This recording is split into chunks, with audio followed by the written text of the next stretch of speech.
കേരള പോലീസിൻ്റെ ചരിത്രം പരിശോധിച്ചാൽ ഒരു വലിയ കറുത്ത അധ്യായമാണ് ഇടുക്കി നെടുങ്കണ്ടത്ത് നടന്ന കൊലപാതകം, കസ്റ്റഡി മരണം.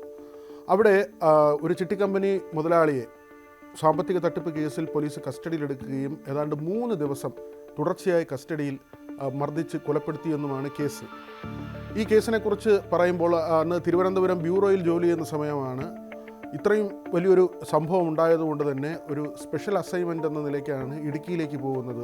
ഫോർട്ട് പോലീസ് സ്റ്റേഷനിൽ ഉദയകുമാർ ഉരുട്ടിക്കൊല നടന്നതിന് സമാനമായ രീതിയിൽ അന്ന് കത്തിക്കയറിയ ഒരു സംഭവമാണ്. പോലീസിനെതിരെ വലിയ വിമർശനമൊക്കെ ഉയർന്നു വന്നൊരു സംഗതിയാണ്. ഇടുക്കിയിൽ ചെല്ലുന്നു. നെടുങ്കണ്ടം പോലീസ് സ്റ്റേഷന് നേരെ മറുസൈഡുള്ള ഒരു ചെറിയ ഹോട്ടലിലാണ് അന്നത്തെ താമസം. പക്ഷേ സദാസമയവും ഞങ്ങൾക്ക് ടെൻഷനാണ്. കാരണം കേരളം ഒന്നാകെ ഉറ്റുനോക്കുന്നൊരു കേസാണ്. പ്രമാദമായൊരു കുറ്റകൃത്യം നടന്നുവെന്ന വാർത്ത ലോകമെമ്പാടും പ്രചരിക്കുന്നു. വലിയ തോതിൽ സർക്കാരിനെതിരെയുള്ള വിമർശനമുണ്ടാകുന്നുണ്ട്. 2019 ജൂൺ 21 ഈ സംഭവം നടക്കുന്നത്. ഇടത് സർക്കാരിൻ്റെ സമയം നമുക്കറിയാവുന്നതുപോലെ തന്നെ. അങ്ങനെ പ്രതിപക്ഷ പാർട്ടികൾ ഇതിനെ വലിയ ആരോപണമായി ഉയർത്തിക്കൊണ്ടുവരുന്നൊരു സമയമാണ്. ഞങ്ങൾ ഈ കേസിൻ്റെ കാര്യങ്ങൾ പരിശോധിച്ചു. അവിടെ ചെന്ന സമയം മുതൽ തന്നെ എന്താണ് സംഭവിച്ചതെന്ന്. അപ്പോൾ രാജ്കുമാർ എന്ന് പറയുന്ന ആളാണ് കൊല്ലപ്പെട്ടിരിക്കുന്നത്. അദ്ദേഹം ഹരിത എന്ന പേരിൽ ഒരു സാമ്പത്തിക സ്ഥാപനം, ചിട്ടിക്കമ്പനി നടത്തിയിരുന്നു. ഈ സ്ഥാപനത്തിനെതിരെ ചില പരാതികൾ വന്നു. അവിടുത്തെ നിക്ഷേപവുമായി ബന്ധപ്പെട്ടുള്ള ചില പരാതികളാണ്. അന്ന് രാജ്കുമാറിനെ നെടുങ്കണ്ടം പോലീസ് സ്റ്റേഷനിലേക്ക് കൊണ്ടുവരുന്നു. പിന്നീടുള്ള ആരോപണങ്ങളാണ്. അത് ഇപ്പോഴും CBIയുടെ പരിഗണനയിലിരിക്കുന്ന കേസാണ്, തെളിയേണ്ട കേസാണ്. പക്ഷേ സംഗതി ആരോപണങ്ങൾ വന്നത് ഈ തരത്തിലാണ്. അന്നത്തെ DYSP, SP അടക്കമുള്ള ആളുകൾ, ഇവർക്കെല്ലാം തന്നെ ഈ കൊലപാതകത്തിൽ പങ്കുണ്ട് എന്ന തരത്തിലുള്ള ആക്ഷേപം പല കോണുകളിൽ നിന്ന് ഉയർന്നു വരുന്നു. അതിലേറ്റവും പ്രധാനപ്പെട്ട സംഗതി, ഞങ്ങൾ ഈ വാർത്തയുമായി ബന്ധപ്പെട്ട് രാജ്കുമാറിൻ്റെ ഒരു വനിതാ സ്റ്റാഫ് ഉണ്ടായിരുന്നു. രാജ്കുമാറിൻ്റെ സ്ഥാപനത്തിൽ ജോലി ചെയ്തിരുന്ന വ്യക്തിയാണ്. ഇവരെ തേടി നടക്കുകയാണ്. ഇവർ ആ സമയത്ത് ഈ മർദ്ദനമേറ്റു എന്ന് പറയുന്ന ദിവസങ്ങളിൽ രാജ്കുമാറിൻ്റെ ഒപ്പം സ്റ്റേഷനിൽ ഉണ്ടായിരുന്നതാണ്. പിന്നീട് അവരെ സ്റ്റേഷനിൽ നിന്ന് വിട്ടയക്കുകയും ചെയ്തു. ഒരു വനിതയാണെന്ന് മാത്രം അറിയാം.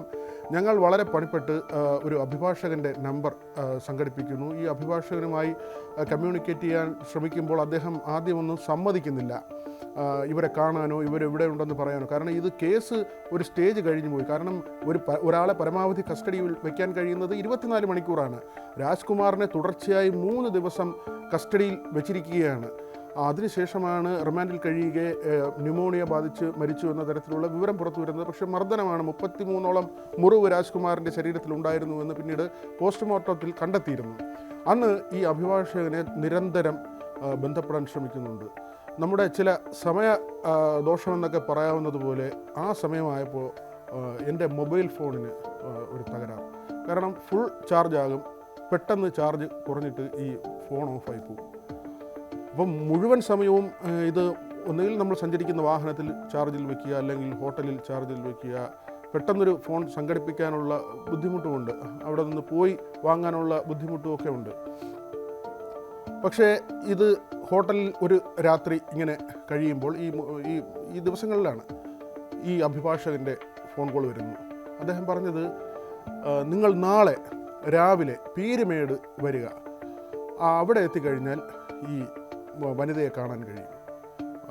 ഭയങ്കരമായ ഒരു എക്സൈറ്റ്മെൻറ്റായി. അപ്പോൾ ക്യാമറാമാൻ എൻ്റെ കൂടെ ഉണ്ട്. ക്യാമറാമാൻ്റെ നമ്പർ കൂടെ ഈ അഭിഭാഷകന് കൊടുത്തു. കാരണം എൻ്റെ ഫോൺ ഓഫായി പോയാലും ബന്ധപ്പെടാൻ വേറെ മാർഗ്ഗമില്ല. അങ്ങനെ ഞങ്ങൾ പുലർച്ചെ 4 മണിക്ക് തന്നെ എണീറ്റു ഈ അഭിഭാഷകൻ പറഞ്ഞ സ്ഥലത്തെത്തണം. നമുക്കറിയാം, ഇടുക്കി ജില്ലയാണ്, നെടുങ്കണ്ടമാണ്. പുലർച്ചെ 4 മണിക്കൊക്കെ ഉള്ളൊരു കാലാവസ്ഥ അറിയാം. അതിഭീകരമായ തണുപ്പാണ്. പക്ഷേ നമുക്ക് ഈ വനിതയുടെ ബൈറ്റ് കിട്ടിയേ പറ്റൂ. ഇവർ പറയുന്നത് ഈ കേസുമായി ബന്ധപ്പെട്ട് വളരെ പ്രധാനപ്പെട്ട സ്റ്റേറ്റ്മെൻ്റ് ആയിരിക്കുമെന്ന കാര്യം ഞങ്ങൾക്ക് ഉറപ്പുണ്ട്. കാരണം ആ സ്റ്റേഷനിൽ എന്ത് നടന്നു എന്ന് പറയാൻ പറ്റുന്ന ഏക വ്യക്തി ഈ വനിതയാണ്. കാരണം ബാക്കിയുള്ളവരെല്ലാവരും പോലീസുകാരാണ്. അവർ ഒരു കാരണവശാലും അവർ കുടുങ്ങുന്ന ഒരു സ്റ്റേറ്റ്മെൻറ്റ് അവരുടെ ഭാഗത്തു നിന്ന് വരില്ല. അപ്പോൾ ഈ വനിതയെ കണ്ടാൽ മാത്രമേ എന്താണ് സംഭവിച്ചതെന്നത് അറിയാൻ കഴിയൂ. അങ്ങനെ ഞങ്ങൾ പോവുകയാണ്. ഈ തേയിലത്തോട്ടങ്ങൾ, ഈ അഭിഭാഷകൻ പറഞ്ഞ സ്ഥലങ്ങൾ, അവിടെ ചോദിച്ചൊക്കെയാണ് പല സ്ഥലങ്ങളും ചോദിച്ച് മനസ്സിലാക്കിയൊക്കെയാണ് ഈ ചെല്ലുന്നത്. പീരുമേട് തന്നെ വേറൊരു സ്ഥലത്തേക്കാണ് പോകേണ്ടത്. ഒരു സ്ഥലത്തെത്തിയപ്പോൾ റേഞ്ചൊക്കെ വളരെ കുറവാണ്. ഈ അഭിഭാഷകൻ്റെ കോൾ വന്നു. നിങ്ങൾ ഇവിടെ എത്തിയെന്ന് ചോദിക്കുന്നു. ഇദ്ദേഹം പറഞ്ഞ സ്ഥലത്ത് ഞങ്ങൾ എത്തുന്നു. പിന്നെ അവിടെ നിന്ന് കാൽനടയായിട്ട് സഞ്ചരിക്കണം. അതൊരു തേയിലത്തോട്ടത്തിനകത്തുകൂടെ സഞ്ചരിച്ച് പിന്നീട് ഒരു കാട് കയറിയ പ്രദേശമൊക്കെ, വീടുകൾ അങ്ങിങ്ങ് ഒക്കെ ഉണ്ട്, പക്ഷേ വളരെ ജനനിബിഡമായ സ്ഥലമല്ല, തൊഴിലാളികളുടെ ലയങ്ങളോ അങ്ങനെയുള്ള സംഗതികളോ ഒന്നുമില്ല. ഒരു ആളിന് നടന്നു പോകാൻ കഴിയുന്ന തരത്തിലുള്ള വഴിയാണ്. അങ്ങനെ നടന്ന് ചെന്ന് ഞങ്ങൾ അവിടെ എത്തുകയാണ്. വളരെ പ്രയാസപ്പെട്ടാണ് ഞങ്ങൾ അവിടെ എത്തുന്നത്. ചെല്ലുമ്പോഴുള്ള കാഴ്ച എന്താണ്? മറ്റൊരു ചാനലിൻ്റെ ആളുകൾ അവിടെ നിൽക്കുകയാണ്. അവർ ഞങ്ങളെക്കാളും മുമ്പേ പുലർച്ചെ ഇവരവിടെ എത്തിയിരിക്കുന്നു. അപ്പോൾ സ്വാഭാവികമായിട്ടും അവർക്കാണല്ലോ ആദ്യത്തെ ബൈറ്റ് കൊടുക്കേണ്ടത്, സ്റ്റേറ്റ്മെൻറ്റ്. അപ്പോൾ ഞങ്ങളുടെ എക്സ്ക്ലൂസീവിൻ്റെ കാര്യത്തിൽ തീരുമാനമായി, കാരണം അവർക്കാണ് ആ ബൈറ്റ് കിട്ടാൻ സാധ്യതയുള്ളത്. അങ്ങനെ ഞങ്ങളങ്ങനെ നിന്നപ്പോൾ ഇവരുടെ ലൈവ് ബാഗ് കണക്ട് ചെയ്തു ക്യാമറയുമായിട്ട്. അപ്പോൾ എന്താ സംഭവം? റേഞ്ചില്ല. കാരണം അവരുടെ ബാഗിന് റേഞ്ച് കിട്ടുന്നില്ല. ഇവർ വളരെയധികം കഷ്ടപ്പെടുന്നുണ്ട് ഇതെങ്ങനെയെങ്കിലും ഒന്ന് റേഞ്ച് ആക്കിയെടുക്കാൻ വേണ്ടി. പക്ഷേ അവിടെ റേഞ്ച് അങ്ങനെ വരും പോവും അങ്ങനെയുള്ള ഒരു സ്ഥലമാണ്. ഇവരുടെ ലൈവ് ബാഗിന് തീരെ റേഞ്ചില്ല. അങ്ങനെ ഈ അഭിഭാഷകൻ പറഞ്ഞു, ഒരു കാര്യം ചെയ്യും, നിങ്ങളുടെ സാങ്കേതിക പ്രശ്നം പരിഹരിക്കപ്പെടട്ടെ, ഈ സ്ത്രീയുടെ ബൈറ്റ്, ജീവനക്കാരിയുടെ ബൈറ്റ് ന്യൂസ് 18 എടുക്കട്ടെ എന്ന് പറയുന്നു. അങ്ങനെ ഞങ്ങൾ കണക്ട് ചെയ്തു. ഭാഗ്യത്തിന് ഞങ്ങളുടെ ബാഗിൽ കണക്റ്റായി. അങ്ങനെ ആദ്യത്തെ ഒരു എക്സ്ക്ലൂസീവ് ബൈറ്റ് എന്ന നിലയിൽ ഈ വനിതയുടെ സ്റ്റേറ്റ്മെൻറ്റ് കിട്ടുകയാണ്. അവരന്ന് തലയൊക്കെ മൂടി, ഒരു ഷോൾ കൊണ്ട് തലയൊക്കെ മൂടി, മുഖം കാണിക്കാതെയാണെന്ന് ക്യാമറയെ അഭിമുഖീകരിക്കുന്നത്. അവരന്ന് പറഞ്ഞത് കേട്ട് അക്ഷരാർത്ഥത്തിൽ ഞെട്ടിപ്പോയി. അവർ പറയുന്നത് ഇങ്ങനെയാണ്: അവിടെ ഉണ്ടായിരുന്ന പിന്നീട് ഈ കേസിൽ പ്രതിയായിട്ടുള്ള സബ് ഇൻസ്പെക്ടർ കെ സാബു അടക്കമുള്ളവർക്കെതിരെയാണ് പിന്നീട് ഈ കൊലക്കുറ്റം ചുമത്തിയത്. ASI Rejimon, CPO Niyas, senior CPO Sajeev Antony, home ഗാർഡായിട്ടുള്ള ജെയിംസ്, മറ്റൊരു CPO ആയ ജിതിൻ കെ ജോർജ്, ഒരു ASI Roy P Varghese, senior CPO ആയ ബിജു ലൂക്കോസ്, ഒരു വനിതാ CPO കൂടി ഇതിൽ ഉൾപ്പെട്ടു, ഗീതു ഗോപിനാഥ്. ഇത്രയും പോലീസുകാർ ഈ മർദ്ദനത്തിൽ പങ്കെടുത്തു എന്ന കാര്യമാണ് അവർ പറയുന്നത്. പേരൊക്കെ പിന്നീട് വരുന്നതാണ്, അവർക്ക് എല്ലാവരുടെയും പേരൊന്നും കൃത്യമായി അറിയില്ലായിരുന്നു. പക്ഷേ ഈ പോലീസുകാർ ചെയ്ത കാര്യങ്ങൾ അവർ വിവരിക്കുകയാണ്. ഉരുട്ടിക്കൊല എന്ന് തന്നെ നമുക്കത് വിശേഷിപ്പിക്കാം. വെറുതെ ഉരുട്ടിക്കൊല്ലുക മാത്രമല്ല, അതിമൃഗീയമായി അതിനകത്ത് പോലീസുകാർ ഇയാളോട് പെരുമാറി എന്നതാണ് ഈ ജീവനക്കാരി പറയുന്നത്. ആദ്യം തന്നെ ഈ വലിയ റോൾ തടി വെച്ചിട്ട് രാജ്കുമാറിൻ്റെ കാലിൻ്റെ വണ്ണയിൽ പോലീസുകാർ ഉരുട്ടുകയാണ്. പിന്നെ ചില പോലീസുകാർ കാലിൽ തന്നെ ആ വടി വെച്ചിട്ട് അതിന് മുകളിൽ കയറി നിൽക്കുന്നു. ഈ നിലവിളിയൊക്കെ ഇവർ കേൾക്കുന്നുണ്ട്, പല മർദ്ദനവും കാണുന്നുണ്ട്. ഇടയ്ക്ക് പച്ചമുളക് ചതച്ച് രാജ്കുമാർ ഉണ്ടായിരുന്ന സ്ഥലത്തേക്ക് കൊണ്ടുപോകുന്നത് ഇവർ കണ്ടു. ഈ ജനനേന്ദ്രിയത്തിൽ ഉൾപ്പെടെ അന്ന് മുളക് തേച്ചു, കണ്ണിൽ മുളക് തേച്ചു എന്നൊക്കെയുള്ള വിവരങ്ങളാണ് പിന്നീട് പുറത്തു വരുന്നത്. അത്ര അതിഭീകരമായി അദ്ദേഹത്തെ ഉപദ്രവിച്ചു എന്നതായിരുന്നു അന്നത്തെ സംഗതി. ഇതിന് കാരണമായത് ഇങ്ങനെ ഒരു പരാതി മാത്രമല്ല, രാജ്കുമാറിൻ്റെ കയ്യിൽ ധാരാളം പണമുണ്ട് എന്ന് ചില പോലീസ് ഉദ്യോഗസ്ഥർക്ക് തോന്നുകയും, അത് ഉന്നത ഉദ്യോഗസ്ഥരാണ്. അന്ന് ആരോപണം വന്നത് SP, DYSP അടക്കമുള്ള ആളുകൾക്കെതിരെയാണ്. ആ കേസ് നടക്കുകയാണ്.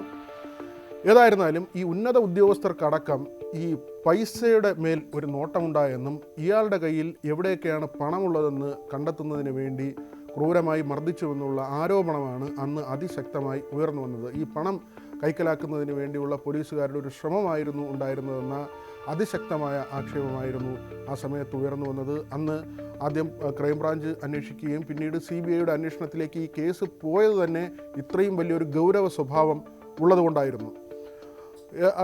അന്ന് ഈ പറയുന്നത് പോലെ 3 ദിവസം നമുക്ക് ആലോചിക്കാം. ഒരാളെ 1 ദിവസമല്ല, 2 ദിവസമല്ല, 3 ദിവസം കസ്റ്റഡിയിൽ വെച്ച് ഈ നഖത്തിൽ മുട്ടുസൂചി അടിക്കുക, അല്ലെങ്കിൽ മുളക് തേക്കുക, ശരീരത്തിൽ ഉരുട്ടുക, അതൊക്കെ നമ്മൾ ഫോർട്ട് സ്റ്റേഷനിൽ കേട്ടതുപോലെയാണ്. ഉദയകുമാർ കൊലക്കേസിൽ സംഭവിച്ചതിന് ഒരുപക്ഷെ അതിനേക്കാൾ ഭീകരമായ ഒരു കസ്റ്റഡി മർദ്ദനമായിരിക്കണം അവിടെ നടന്നത്. ഈ പറഞ്ഞതൊക്കെ വസ്തുതാപരമാണെങ്കിൽ അത് അങ്ങനെ ഒരു അതിക്രൂരമായ പീഡനമാണ് രാജ്കുമാർ അവിടെ ഏറ്റുവാങ്ങിയതെന്ന് പറയേണ്ടി വരും. അത് കഴിഞ്ഞ് ഈ CBIയുടെ കുറ്റപത്രം പോകുന്നു. 9 ഉദ്യോഗസ്ഥരെ അതിൽ കുറ്റക്കാരായി പറയുന്നുണ്ട്. പിന്നീട് ഹൈക്കോടതി ഇതിൽ ചിലരെ, ഏതാണ്ട് 5ഓളം പേരെ സർവീസിൽ തിരിച്ചെടുക്കാൻ നിർദ്ദേശം നൽകി. അത് ഇടുക്കി ജില്ലയിൽ നിയമിക്കരുത് എന്നതടക്കമുള്ള ഉപാധികളോടെയാണ് പലരെയും സർവീസിലേക്ക് തിരിച്ചെടുത്തത്. ഇത് പറയാൻ കാരണം തന്നെ, ഇപ്പോൾ ഇങ്ങനൊരു കഥ പറയാൻ കാരണം തന്നെ അഭിലാഷ് ഡേവിഡ്, സർവീസിൽ നിന്ന് പിരിച്ചുവിടപ്പെട്ട അഭിലാഷ് ഡേവിഡ് ഷാഫി പറമ്പിലിനെ മർദ്ദിച്ചു എന്ന ചില വിവരങ്ങൾ വന്നപ്പോൾ എങ്ങനെയാണ് അഭിലാഷ് ഡേവിഡ് സർവീസിൽ കയറിയെന്ന ചോദ്യം വന്നു. അങ്ങനെ അഭിലാഷ് ഡേവിഡ് മാത്രമല്ല, സർക്കാരിൻ്റെ നടപടി നേരിട്ട മറ്റ് ഉദ്യോഗസ്ഥരും സർവീസിലേക്ക് വന്നിട്ടുണ്ട്. അത് ഇടുക്കി ഈ നെടുങ്കണ്ടം കൊലപാതകത്തിൽ ഉൾപ്പെട്ട ഉദ്യോഗസ്ഥരടക്കം ഇങ്ങനെ കോടതിയുടെ നടപടി വഴി സർവീസിലേക്ക് തിരികെ കയറിയ ചരിത്രമുണ്ട്.